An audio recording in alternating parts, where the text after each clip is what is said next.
রহমান, আজকে না তোমার পরীক্ষা? তুমি এখন এই মোবাইলে গেমস খেলতেছো, পরীক্ষায় কি লাগবা তুমি? আব্বা আমি তো গেম খেলতেছি না, সারা রাত তো মোবাইলেই পড়াশোনা বাড়াই দিছে, মোবাইলেই পড়তাছি।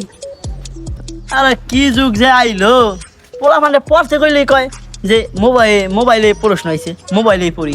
আর আমাকে যুগে আমরা যখন পড়াশোনা করছি তখন আমরা বই দেখে দেখে পড়ছি, বুঝি না? যাও ঠিকঠাক মতন পরীক্ষা দিও। এ রাখ রাখ, মানে বাইরে যাবো, পরে ঢুক পানি। রহমান তাড়াহুড়া করে কই যাস? না রে ভাই, সময় নাই, পরীক্ষা দিতে হবে, তাড়াতাড়ি যাই।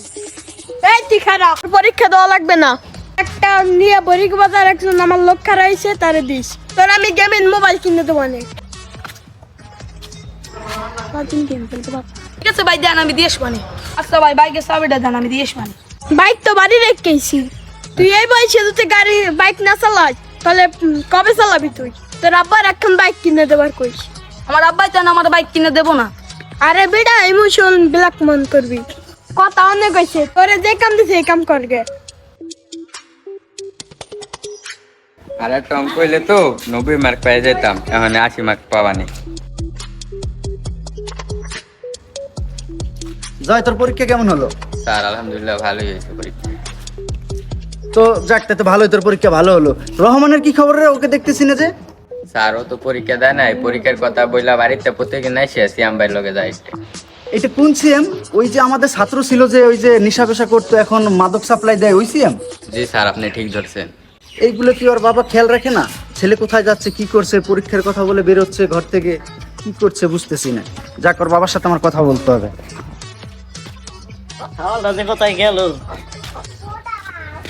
আব্বা আমার একটা বাইক কিনে দেওয়া লাগবে। বাইক কিনে দেওয়া লাগবে? এই যে তুই কি করছ বাবা, তুই হাঁপাই পড়িস স্কুলে, এনে তুই বাইক দেখে এরবি? তুই পড়ালেখা করি গা, স্কুল পাস কর, কলেজে যা, তারপরে তোর একটা বাইক কিনে দেবা। তাছাড়া তুই যখন যা চাস সবই তো দেওয়ার চেষ্টা করি বাবা, আর একটা বাইক কিনে কি মুখের কথা? আচ্ছা আমাকে যে চাষের জমিটা আছে, ওই চাষের জমিটা বেচছে আমার একটা হুন্ডা কিনে দাও। চাষের জমি বেচছে হুন্ডে কিনে দেবো বাজান? তাহলে আমরা খাবো কি? আচ্ছা বাইক কিনে দেবো না, তাহলে আমি ওর পড়ালেখা করবো না, যাও। ছেলেটা আমার যখন যা কয় তাই পূরণ করি মনের আশা, কিন্তু এই বাইক কেনার ভূত আবার কেন যাওয়ার মাথায় ঢুকলো বুঝি না। কি যে করবো, পড়াশোনার গে পরে কইছে আমার স্বপ্নটা পূরণ কর, পড়াশোনা করি গে, তা না কাগজ সাথে ঘুরে না কি করে বুঝি না। রহমান এত দেরি করে কে? শ্যাম ভাই, আব্বাই তো কইছিলাম, আব্বাই তো জমি বেচে বাইক কিনে দিতে চায় না।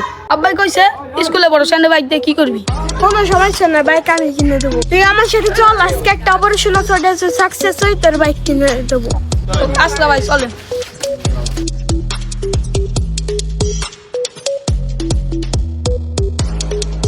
এই রহমান ধর ব্যাগ, আমি একটু আসতেছি, তুই আমার নাম কর, তাহলে ব্যাগটা দিস। আচ্ছা ব্যাগের ভিতরে কি আছে ভাই? হালকা কিছু কাগজ আছে আর ইলেকট্রনের মাল আছে। আচ্ছা ভাই ঠিক আছে, যান।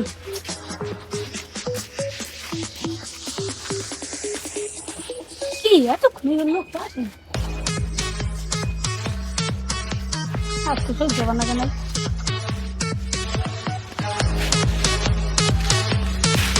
এই ছেলে, তুমি এখানে কি করো? তুমি কি জানো না এই জায়গাটা খুব খারাপ? তোমার কি জানা আছে এই সম্পর্কে?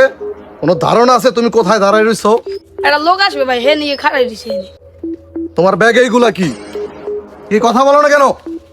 দেখি তোমার ব্যাগের ভিতরে কি আছে, দেখি, দেখো আমারে।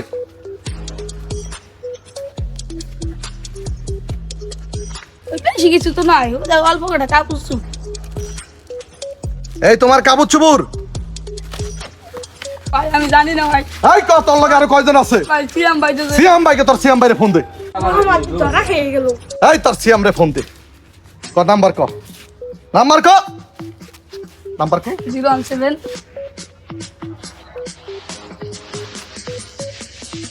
হ্যালো হ্যালো, এই তোমার নাম কি সিয়াম? তুমি কি রহমান নামের কাউরে চিনো? আমি রহমান নামে কেউ চিনি না। কে চিনো না? হারামজাদা!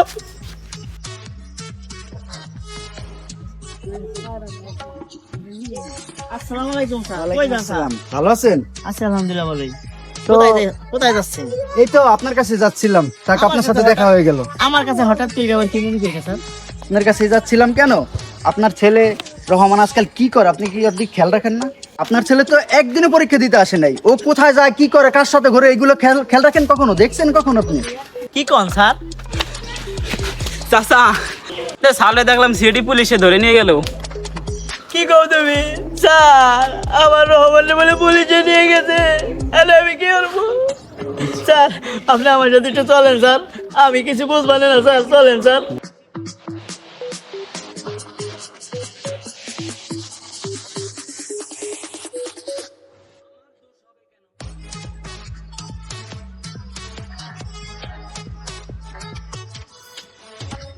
আসসালামু আলাইকুম স্যার। স্যার আমি রহমানের আব্বা, আমার পোলারে বলে আপনারা ধরিয়ে নিয়েছেন স্যার, ও বলে কি পাচার করছে নাকি স্যার? আমার ছেলের সাইডে দেন স্যার, আমার ছেলে পোলা বানানো বোঝে না। কি বলেন আপনি? আপনি রহমানের বাবা? আমি তো অবাক রীতিমতো। এটা কিভাবে সম্ভব? এত সুন্দর একটা ফ্যামিলি আপনাদের, আর আপনার ছেলে মাদকের সাথে জড়িত, এটা আমি বিশ্বাস করতে পারলাম না। স্যার আপনি একটু বুঝে কোন স্যার, আমি দেখছি। আমি মনে খুশি আসলে স্যার ইনি খুব ভালো একজন মানুষ, নাকি তো আপনি চিনেন। আসলে না, ছেলেটা স্টুডেন্ট মানুষ এরকম ছিল না। স্যার ভুলটা আমারই হয়েছে, আমার ছেলে কারোর সাথে মেশে আমি খোঁজ খবর রাখিনি, যদি খোঁজ খবর রাখতাম কাদের সাথে মিশতেছে করতেছে, তাহলে আজকে আমার এই দিন দেখতে হইতো না স্যার। আপনি একটা ব্যবস্থা করেন স্যার, আপনার হাতে ধরে কই স্যার, আমার পোলাটারে চাইলে দেয়। স্যার এনার কষ্টটা তো আপনি বুঝছেন, একটা বার সুযোগ দেন, স্টুডেন্ট মানুষ আর লাইফটা নষ্ট হয়ে যাবে স্যার। আমার অনেক স্বপ্ন ছিল, পড়ার হ্যাঁ করে গেল, বড় মানুষ হইব, চাকরি বাকরি করবো, চাইলে দেন স্যার। দেখেন, আপনি যেভাবে বলেন, আসলে আইন কিন্তু কারো গতিতে চলে না। আমরা চাইলেই আপনার ছেলেকে ছেড়ে দিতে পারি না। তবে আপনি একটা ভালো উকিল ধরেন, আমি যতটুকু হেল্প করার আপনাকে করব, কথা দিলাম। ঠিক আছে ভাই, আসি স্যার।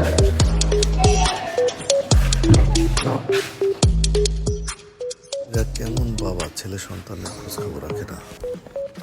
শোনো রহমান, তোমাকে একটা কথা বলি, তুমি ভুল মানুষের সাথে চলে ভুল পথে পা বাড়িয়েছিলে। তুমি পড়াশোনা বাদ দিয়ে সামনে তুমি পড়াশোনা করবে, ভালো রেজাল্ট করবে, সামনে তোমার ভবিষ্যৎ পড়ে আছে। আর সব থেকে বড় বিষয় হচ্ছে, তুমি বাবা মার কথা আর অবাধ্য হবে না কখনো, আর বাবা মাকে কোনো মিথ্যে কথা বলো না। তুমি তোমার বাবার কাছে এক্ষুনি ক্ষমা চাও, তুমি যেটা করেছো এটা ক্ষমার যোগ্য নয়, অযোগ্য এটা। তারপরে বলছি, সে বাবা হিসেবে অবশ্যই তোমাকে ক্ষমা করবে, যদি তুমি মন থেকে ক্ষমা চাইতে পারো তার কাছে। স্যার আমার ভুলে গেছে, আমি আর এই ধরনের কোনো কাজ করবো না। আব্বা আমাকে মাফ করে দাও, আব্বা আমাকে মাফ করে দাও, আর এই ধরনের কাজ করবো না। তোরা কানপুর গেলে কেউ ওঠ বেটা, তোরে নিয়ে আমার কত স্বপ্ন আসলো যে তুই পড়ালেখা করি গে, চাকরি করবি, মানুষের মতো মানুষ হবি। আমি বুক খুলে কব আমার ছেলে চাকরি করে, সেই আশাটা আর পূর্ণ হইল না। যাই হোক, এখনো সময় আছে। কি স্যার, সময় আছে না? এখনো হ্যাঁ, এখনো কিছুই সময় হয় নাই। তুই আবার নতুন করে পড়াশোনা কর, তোর যখন যা লাগে আমি দেবো। ঠিক আছে, চল বাড়ি চল। পড়ালেখার নাম করে আপনার সন্তান কোথায় যাচ্ছে, কি করছে, আপনার অবশ্যই খোঁজ খবর রাখা দরকার।